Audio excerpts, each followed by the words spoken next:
Adolf Hitler ने अपने सैनिकों के लिए समुद्र में मौज मस्ती के लिहाज से कोलोसस ऑफ फ्लोरा होटल बनाने का आदेश दिया। Press the bell icon and never miss a video from newsnumber.com.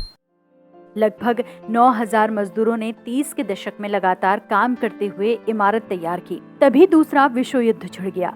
इस दूसरे विश्व युद्ध की शुरुआत तो नहीं हुई थी, लेकिन दुनिया में नाजी खौफ बैठने लगा था। इसी दौरान अडोल्फ हिटलर ने सैनिकों के लिए एक हॉलिडे कैंप बनवाने की योजना बनाई। जर्मनी के बाल्टिक सागर के रुगेन द्वीप पर हिटलर के आदेश पर बने इस होटल को कोलोसस ऑफ फ्लोरा के नाम से जाना जाता है। वास्तुविद क्लेमेन ने हिटलर के कहने पर साल 1930 में इस होटल का डिजाइन तैयार किया था। लगभग 5 किलोमीटर के दायरे में फैले इस आइलैंड को तैयार करवाने का जिम्मा नाजी संस्था क्राफ्ट डर्च फ्रूड ने लिया, जिसका मतलब है खुशी के जरिए मजबूती पाना।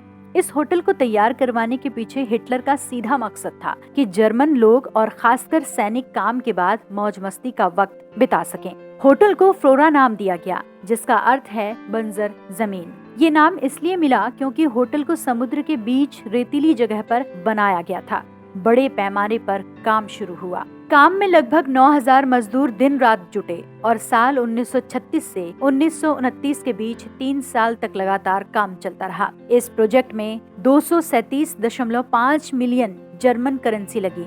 आज के समय में इसकी लागत लगभग 899 मिलियन है। इसके 8 हाउसिंग ब्लॉक, थिएटर और सिनेमा हॉल बनकर तैयार हो गए। स्विमिंग पूल और फेस्टिवल हॉल का काम शुरू ही होने वाला था कि तभी दूसरा विश्व युद्ध शुरू हो गया और 1929 में काम रुक गया। सभी मजदूरों को सेना में भेज दिया गया। इसके बाद ये काम फिर कभी शुरू नहीं हो सका।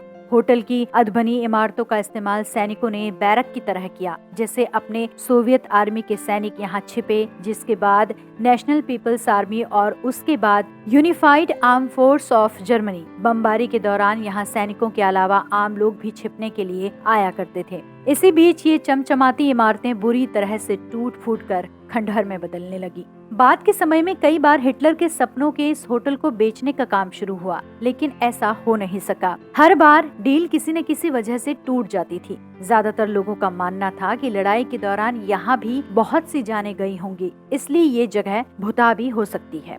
आखिरकार साल 2004 के बाद इस होटल के अलग अलग हिस्सों को अलग अलग टुकड़ों में बेचे जा सकने में सफलता मिलने लगी। अब इस हिस्से के खरीदारों ने अपने टुकड़े का अलग इस्तेमाल कर रखा है। हिटलर की हैवानियत का सबसे बड़ा सेंटर था पोलैंड का ऑश्विट्ज। ये नाजी हुकूमत का सबसे बड़ा कंस्ट्रक्शन कैंप यानी नजरबंदी शिविर था। नाजी खुफिया एजेंसी SS यहाँ पर यूरोप भर से यहूदियों को पकड़कर ले आती थी। इनमें से कई लोगों को तो कैंप पहुंचते ही गैस चैम्बर में डालकर मार डाला जाता था। वहीं बहुत से ऐसे भी थे जिन्हें मौत के लिए महीनों तक घुट घुट कर जीना होता था। उनके सिर के बाल साफ कर दिए जाते थे, कपड़े उतार कर चीथड़े पहना दिए जाते थे, फिर दिन रात काम लिया जाता था और फिर उन्हें जिंदा रहने भर का खाना दिया जाता था। वो पेट भर खाने के लिए तरसते थे। लोग अपनों से दूर, अपने माँ बाप, बच्चों, रिश्तेदारों से दूर अजनबियों के बीच रहा करते थे। जो ज्यादा कमजोर हो जाते थे, जिनसे काम नहीं लिया जा सकता था, उन्हें बारी बारी से गैस चैम्बर में ले जाकर दम घोंटकर मार दिया जाता था। ऑश्विट्ज में हिटलर की हैवानियत का ये सिलसिला कई बरस तक चला। 1945 में दूसरे विश्व युद्ध के खात्मे के वक्त सोवियत संघ की सेनाओं ने जब ऑश्विट्ज पर कब्जा किया, तब जाकर ये सिलसिला खत्म हुआ था।